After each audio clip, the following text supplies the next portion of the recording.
Nancy, thank you so much for being here today. Thanks for having me. I'm super excited. Me too. So I like to start every interview by asking guests, as a kid, what did you want to be when you grew up? I know it's interesting, but I didn't want to be anything. I had dreams of being a teacher or a ballerina. I don't know if that's really a question that was asked a lot in my family. We just did what we did. Yeah, that actually came up in a recent interview a few weeks back where he didn't really have any examples. And so he just didn't really think about it. It was not a thing he really thought about as a child. So, Not in the least. That's hmm. really interesting, though. Nancy, do you mind sharing with the audience what you do today? And how do you think maybe that connects to how you showed up as a child, who you were as a child? Oh my gosh. Oh my word. Yes. When I think about myself as a child, or when my mom likes to go down memory lane, she's like, you literally have been like this your entire life. Mm, She's like, you like things organized. Do you like to do mm. things in order? If something is not done right, you are not okay with it. And if I don't think it's up to my standard, Mm, then I'm going to tell you that and I'm going to mm, bring it to that standard. I feel like your best is all you really have to give. So if you're not mm, going to give it, then don't. mm, I've been in education my entire life. As far as, what do you want to be when you grow up? I mm, was in K-12 for 15 years. mm, And it's so funny to me. I remember the day I walked in to my undergrad and someone said, "What's your major?" Literally, elementary education just flew out of my mouth. I didn't plan it. I have no recollection of where it came from, but it mm, sounded like a good choice. I knew I would find a place. And so that's really how my career in education started. mm, But I think all of those Nancy isms, if you will, are what led me to education. Give your best, you're organized, do it well, mm, learn, mm, grow, be the best that you can be. And interestingly, I was not the best student when I was in K-12 at all. mm. My parents were, as long as you didn't flunk, we were good. Seriously. I mean, it wasn't that they didn't appreciate education, Mm. but at the time, my mom had a high school education. And when I was in elementary school, so did my dad. So, yeah, I don't know. Yeah. Oh, and tell us, what do you do today? I am a coach and a consultant. Mm-hmm. So I enjoy coaching individuals, again, to be their best. Mm, And whether that's executive leadership or if that's the coordinator that you just onboarded, the mm, power of coaching is so unmatched. To mm, be part of someone's coaching journey is mm. so awesome. It's so humbling and super exciting Yes. to help people be their best. Mm, And then on the consulting side, I don't think anything in isolation works perfectly, even mm, coaching. mm, And so if I'm working with an individual, I feel like our coaching does have moments of learning and development, but mm, looking at making an impact or a change mm, someplace, mm, I feel like there needs to be learning and development there so that individuals can learn whatever this culture shift is, but then also have time as an individual to process that and to mm, not just be swept down river with everyone else who's taking this new initiative by storm. mm. Well, tell me, Nancy, so you have your doctorate. I want to dive maybe first into your story and then into the path to getting you to be a coach and a consultant. You mentioned briefly just a minute ago that your parents, when you were growing up, had a high school education Mhm. and you have your doctorate. And I would just My love to. dad did get his associates. I will say that. Hmm. So, how do you think that influenced you? Because if your dad went on and got his associate, that means he was willing to learn, to grow, to be vulnerable again, and to go back Exactly. and get his more education. Tell me a little Yeah. bit about your story. I want to dig into that a little bit. It's interesting. My sister went to the University of Pennsylvania Wow. on a really good scholarship, and she was bright. Hmm. She's 5 years older than I am and Mm. like 3 inches taller. She's 5'10 and a half. I'm like, ugh. Anywho, she went to UPenn. She just academically was really bright. And I say luck.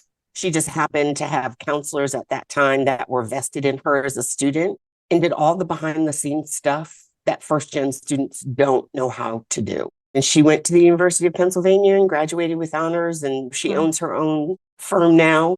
And then I look at my parents and I'm like, they have high school diplomas. But when my dad wanted a promotion at work, Mhm. he got a tutor or a coach, if you will, and Mm, started learning all of that material. So I think we recognize that mm, education really does open lots of doors. I mm, really feel like as a family, we each went our own way because my mom got a high school diploma, but I bet you she could stand toe to toe with any accountant anywhere. Like numbers mm, are her thing. I remember my parents trying to cajole my brother into going to college, and he was like, it's just not my thing. And he's a firefighter, just like mm, my dad was. And so I think mm, that's the beauty of my family is that everyone got to do what was best for them. mm, While there were expectations to be a good contributing member of society, it was like, figure out what you like and mm, do it. If you mm, need something, we're here.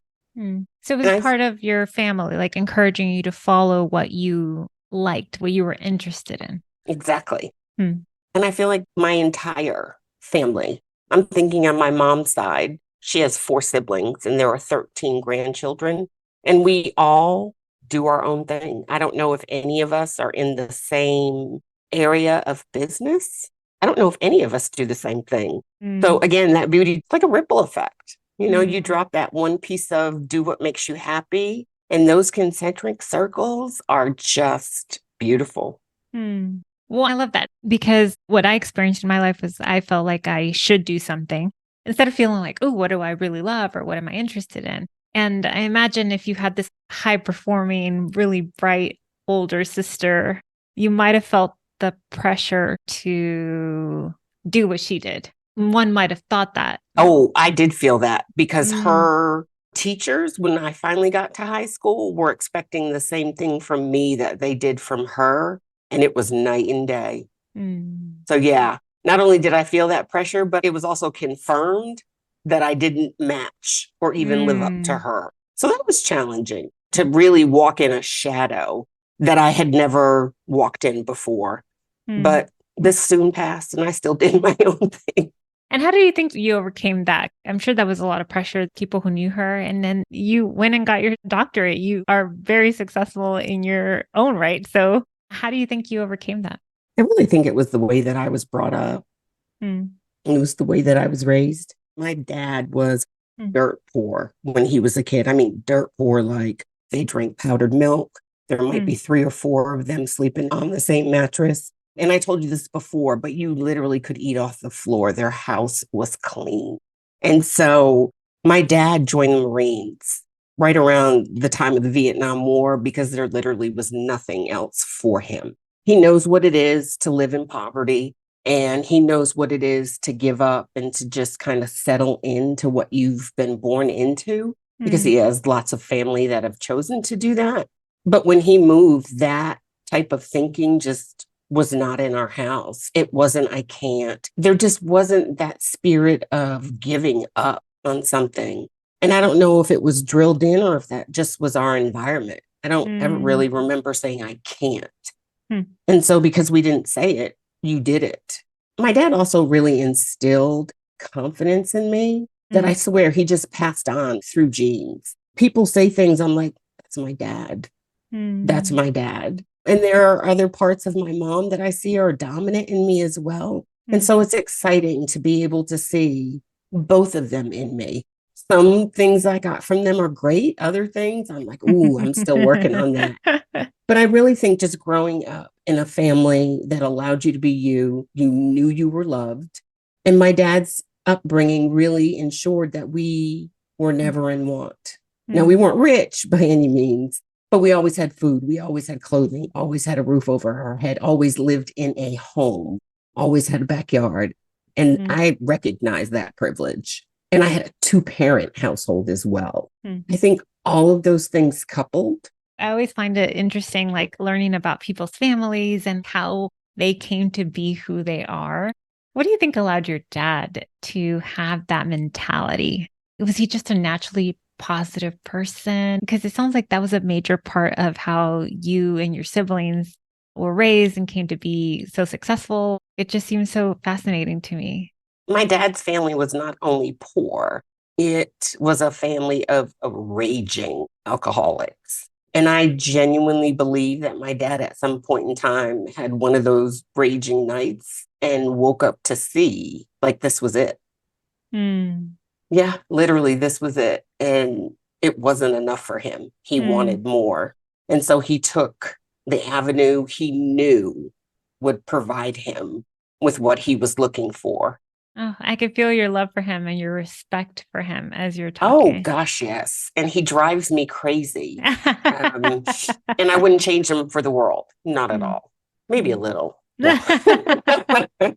no, I'd keep him. So you walked into college. They asked you, what is your major? Elementary education. You told them. That was it.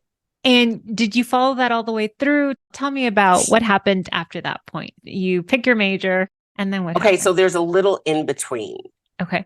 So I did graduate from high school and I went to a community college. Okay. And it was, and I went And to a what makes you community say college. it was it just not challenging? Was it not the right environment? I found that I didn't have the support I needed at a community college. While we welcome all, and this is, I don't know, 25 years ago, maybe a little more. Welcoming all is great, but if you don't support all, that's really hard. And so I felt like that first year, I just randomly was a sociology major just because of the courses I took. And then I transferred to another community college that was actually at home. Still just kind of taking whatever prerequisites you were supposed to take in order to get a bachelor's, although it had never even crossed my mind. And then my dad was playing golf, and he happened to be paired up with, I want to say, Sister Teresa, who at the time was president of Salve Regina University, which is a small Catholic institution, literally on the cliffs in Newport, Rhode Island. Absolutely gorgeous. Many of the buildings on campus were previous summer homes to the Breakers and to the Carnegies. And it's all kinds of just beautiful, beautiful buildings. And of course, my dad was like, my daughter's great. She's wonderful. You'll love her. You're this, you'll that. And literally 2 days later, I was having lunch with Sister Teresa. She asked me a couple of questions. I remember having a very pleasant conversation with her and kind of walking away feeling like I could be successful. And I want to say a week after that is when I walked in and was like, elementary ed. And it's so funny. I can remember when I came in, there was an overhead projector. And so for courses that were full, they would write the course name and number. So when you walked in, you had to look at the overhead projector to see if the course you wanted was still available. So before any of this online registration, it was so antiquated. I love it. But I spent 2 years there as an elementary ed major. The thing that was challenging was that I was one of 2 Black students on the entire campus. Wow. And how many students were on campus? I want to say at the time there were roughly 3,500 people on campus. And that was faculty, staff, student, part-time, full-time, gardeners, the whole population of the mini city. It was interesting. I mean, I grew up in a town that was really racially diverse and was very often the only when I went someplace. So it wasn't completely shocking for me, but I think it was interesting for others. My roommate was a white woman. And it's so funny. Her boyfriend was not fond of anyone who didn't look like him. So I just thought it was so ironic that she and I were roommates and literally became the best of friends, like in one another's weddings, the whole She didn't marry this guy, I hope. No, she did not. But it's interesting. I remember when her dad and stepmom came to visit. I mean, I had talked to them on the phone. We had exchanged gifts. I mean, I felt like I knew these people. And then the very first time I met them, I saw that look. That looked like, you didn't say she was Black. So we go through dinner. It's great. It's wonderful. It's everything. Stacy and I get back to our apartment. I'm like, you didn't tell your family I was Black? She was like, I meant to. I was like, how do you not tell your family that? She was like, because I didn't want to say it when you were around. And when you weren't around, I wasn't thinking about it. I was like, oh, I get it. I was on a campus that I was quite comfortable in. It was just the people around me. Mm. But I just kept doing my thing. I Mm. knew I wanted to graduate. I knew I wanted to teach, and I had a goal and a focus. That's all I needed. Mm. And it really was the first day of just walking in what I believe I've been called to do. Yeah. Mm. And how do you think that experience shaped you, Nancy? How did it make you into who you are today? I think it really showed me that when you have a goal, that you are going someplace. I appreciate the freedom that I was given in growing up and kind of my parents letting us do whatever we felt drawn to. As an adult, I realized I probably needed a little bit more guidance. Mm. And I feel like I could have got to where I was going probably quicker and it wouldn't have been as challenging, but then I wouldn't be who I am. And Mm. so it helps me to recognize what hand kind of surrounding looks like versus hands-on. Mm. And so while I had guides and parameters, if you will, I think I would have wanted them a little closer. My sister did great with that. She was me a little bit more focused because I had to learn how and where I could be successful or what I needed to be successful. It took me longer, but it made me a much stronger person, much more confident that if I'm doing something, Mm. I'm doing it. I'm Mm. not questioning it. I'm not wondering. I am doing it. Mm. And so I approach that. I approach most things like that. If I'm going to do it, I expect success, Mm. Mm. period. Am I always? Absolutely not. But it's not that deep because it just means I learn something new and just try it a different way. Mm. And I do actually use that philosophy in my business. I remember pitching one of my first clients and just crashing and burning. It's like I'm a great coach, just not the best business person at the time to hawk my wares, if you will. And I still see that same person on social media and stuff. We still kind of interact, and all I keep seeing is her thanks, period. It's not the end of the world. Just Mm. that failure, let me know. Nancy, you can't do this by yourself. You actually need someone who knows more than you do. Mm. And so from that failure, I got a business coach. Mm. And so now I've got clients, repeat clients. Why? Because I had that individual one-on-one coaching that I needed Mm. to help me figure out my next step. And so I adore my coach. She's a friend, family at this point in time, but I appreciate having someone to give that guidance Mm. because it is necessary. I mean, I have Mm. all the education in the world, but if I can't actually apply it, Mm. it doesn't really mean anything. Well, what I'm noticing about Nancy is that your dad had this conversation with the president of the school. One, I'm thinking, okay, your dad is a go-getter. He's out there looking out for his daughters. That's amazing. Networking. That's the thing. That's not how he sees it. My dad is just a friendly guy. He will talk to anyone. He happened to be paired with her. And so I don't know that he was networking other than But he he was was just just doing it proud. naturally. Yes. Exactly. Which I love. And then you weren't too proud to say, oh, dad, I'm not going to go talk to this woman. No, I'll do it on my own. You were open to Oh, it. You said, oh, yeah, I'll go meet with her. I'm sure. I know that I am prideful in a lot of ways, but for things like that, it doesn't bother me. I don't care if I'm wrong. Okay, I'm wrong. You're right. It's just not something that gets me. We weren't proud growing up. Hmm. I guess it just stays with you. If there's an opportunity, you Yeah, take you're it. open to it. And so you mentioned, Nancy, that you hired a coach. You had this experience. Yes. It didn't work. And you were willing to Yes. go ask for help.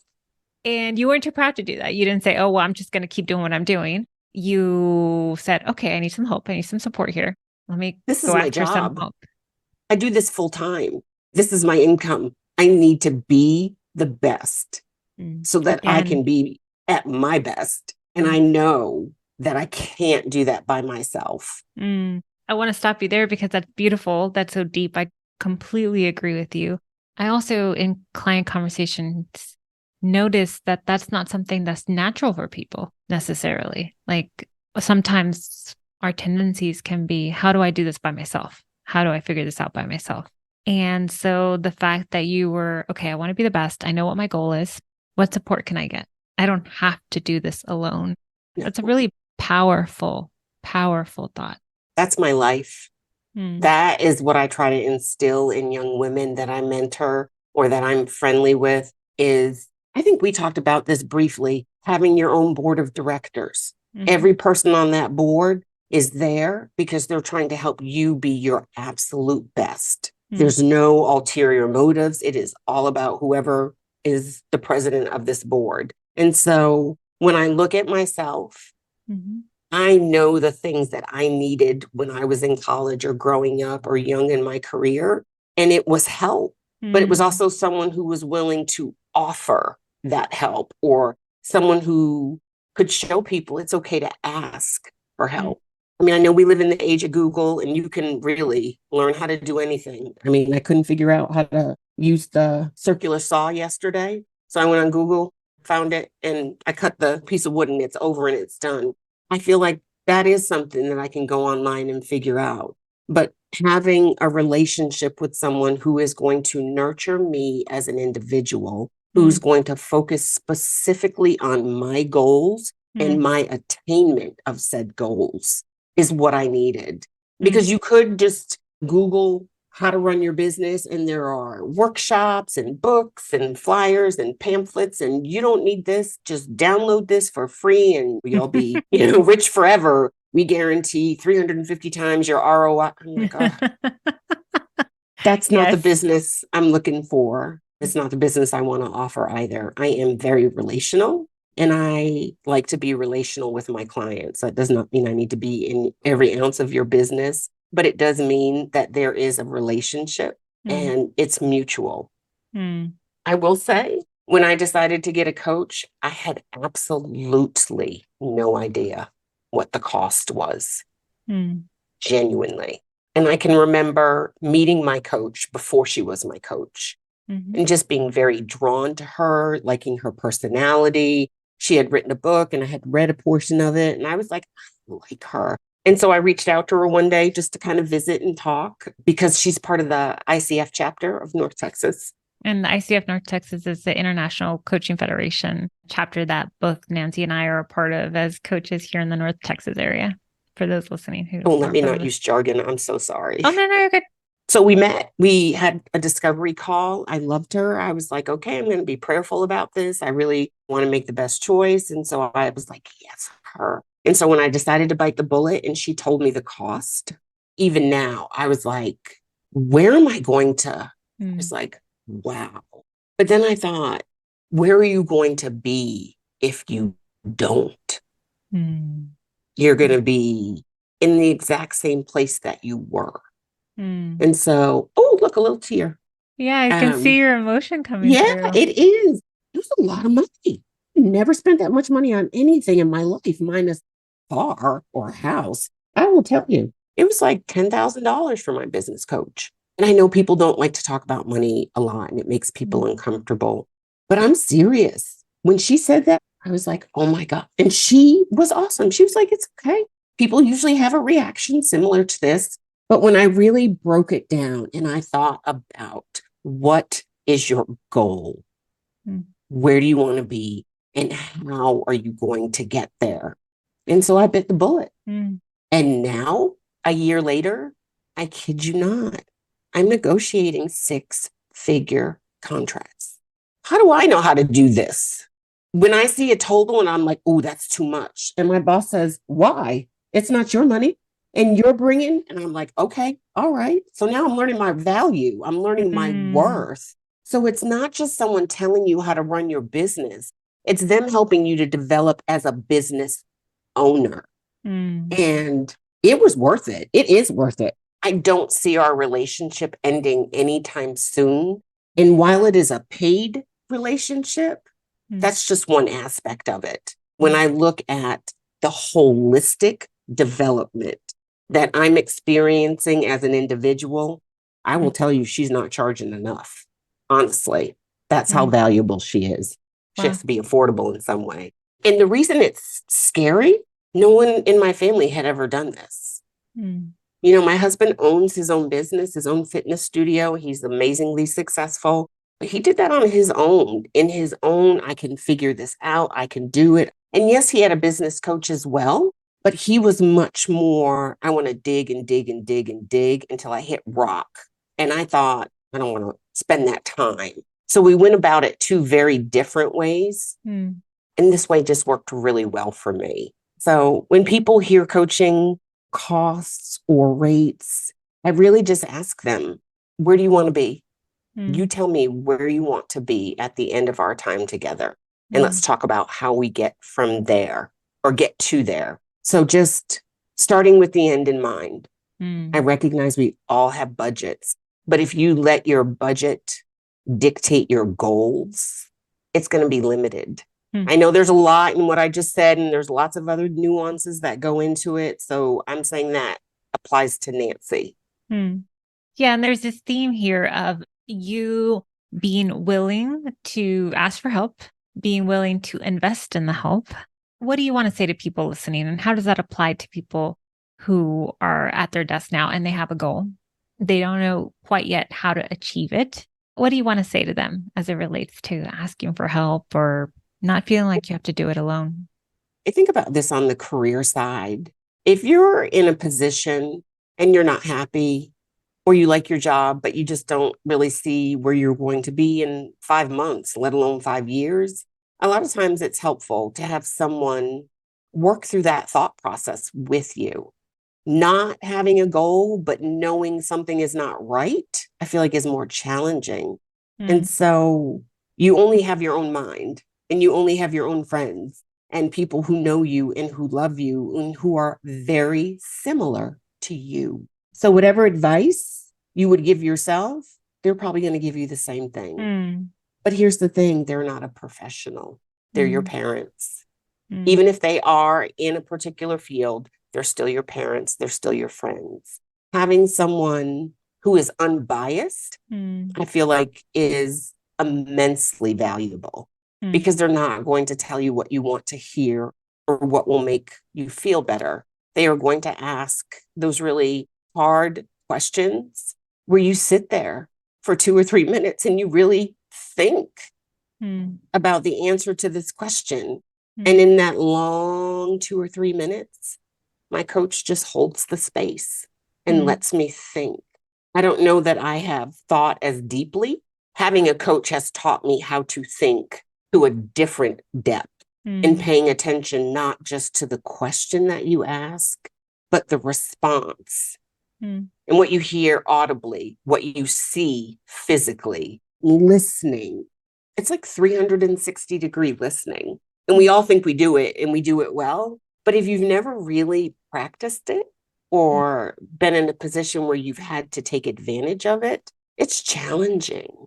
Hmm. It's super exciting because you're thinking about something and kind of just getting a little deeper.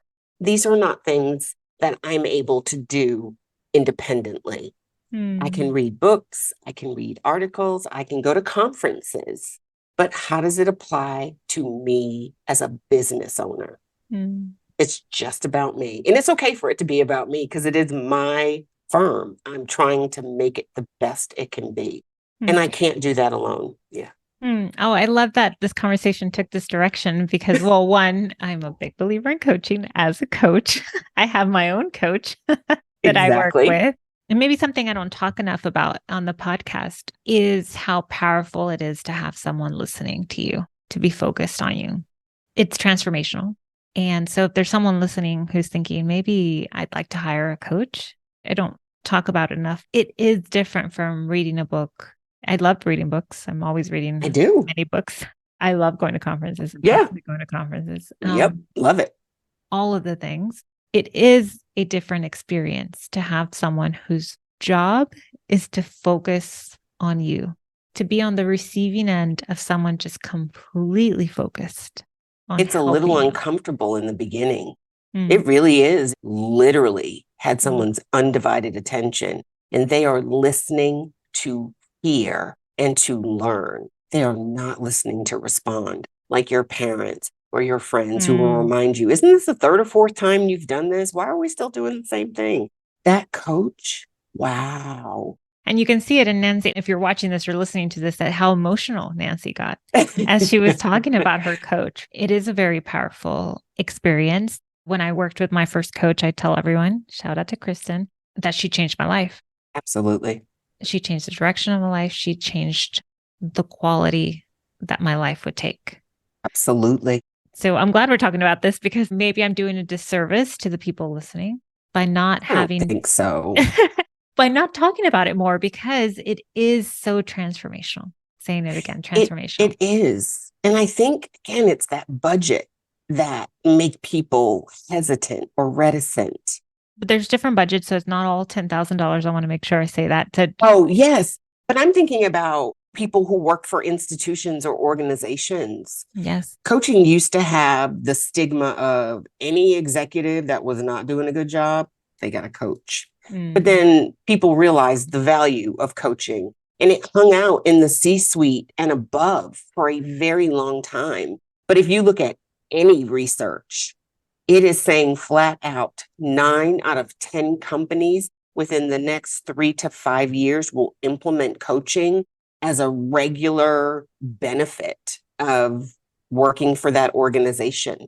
Millennials are also leading that charge. I want to say I was reading the DDI 2023 diversity report, and it talked about how millennials were really taking advantage of coaching and how when pursuing roles that they might fill, that salary was important, but they're really stepping back to see what are the other benefits that you're offering me as an individual that will enable me to not just come here and work for you, but to come here to work, learn, and grow. So that if I don't track up in this institution or organization because there's no space, at least I'm not stagnant in doing the same exact role. So that if I choose to go to a different department or even a different organization completely as an individual, I'm still valuable. I've been learning and growing and cross-training and cross-skilling the entire time because my organization values me as an individual. And it might be that they didn't always value you, but you can come to your organization and say, I'd like coaching. I have a client now, and budget was a concern, and we had that discussion, and I said, have you thought about asking your employer to support you? And she said, I didn't know I could do that. And so we wrote a proposal to her employer listing her goals, how they were attached to the vision and the mission of the organization, the results that she expected, as well as the time frame that they could expect these results. And not every employer says yes, but hers did. And then other people heard that she was getting coaching. And That's a great point. Yes. So I work with leaders through an executive coaching firm and then, of course, my private clients, but those companies are paying for their leaders to get that coaching. And so I love that you just shared that this person proactively, that you together put this proposal and that they asked for the support they needed and they got a yes. I know. That's amazing. Isn't that awesome. When I say institutions, I'm thinking higher education institutions, organizations, I'm thinking business, nonprofits. Each one of those exists so that they can be successful, but they don't have all the answers. We as employees or as clients or even patrons need to let our needs be known because that's how organizations and universities grow and change because of the needs that individuals have, and they rise to meet those needs or even be ahead of them if they can. I say ask your employer. And I don't mean walk in and ask like, hey, can I get some coaching? I mean, really? No. Well, because your delivery is really going to determine a lot. They may or may not have the budget, but if you walk in and you're like, yeah, I just want to do this. I know I, as a boss, would say, can you give me a little bit more information? What are you going to do? I want more. So be thoughtful in the way that you approach. I know many institutions and organizations have professional development budgets for teams down to individuals. So let's not do that one conference that we do every single year. Why not skip that conference and decide to get a professional coach for 6 months or a year and see how those 6 months for the same cost could change your life forever versus a 3-day conference in Orlando, which is not a bad thing either. But when we're talking about longevity, impact, ROI, that individual one-on-one for me will always trump. Well, Nancy, as we close our interview today, any final thoughts, anything that I didn't ask, anything that you'd want to share with someone listening? Start with the end in mind. Think about where you want to be and then figure out how you need to get there. And if you can't figure that out by yourself, I think that's a indication that a coach would be very helpful to you. Thank you, Nancy. Thank you for being here. How can people learn more about you? How can people work with you? Tell us all the things. Oh, I have a website. It's coaching, NMC, as in Nancy McGruder.org. And we work with clients in learning and development and coaching, also in individuals who are trying to figure out where they're going, their next step in their career. I am definitely on LinkedIn. I am on Instagram at Coaching NMC, and follow me. I don't always put out a lot of content, but when I do put something out, I'm usually mic dropping. Well, again, I don't want to be that clanging cymbal that's just out there all the time. So when I do put something out there, I really try to do my best and make sure it's hitting home. But if someone has questions about coaching, and not even that you have to hire me as a coach, but if you just have questions on coaching and you want to ask someone, go to my website and schedule a discovery session. I'm more than happy to visit with someone who's interested in coaching, even if I'm not the coach you select, simply because I know the life-changing value of it. If you are a student at Dallas Baptist University, please remember that I teach a doctoral course in professional coaching and mentoring in the spring semester. That course could change your life forever. So those are the places you can find me hanging out and spending time. Thank you so much. Living my best coach life. Thank you so much for being here today. You know what, Lupe, thank you for having me.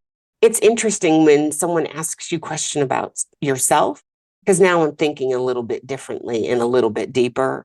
And I love what you've allowed to bubble up. So keep asking those really powerful questions. You're going to see you all over my social feed in the next couple of hours or the next couple of days. So hopefully you'll get some new listeners onto that. And just thank you for doing this for all of us. You're going to make me get emotional. Thank you. Thank you Not so at much. all. I appreciate you.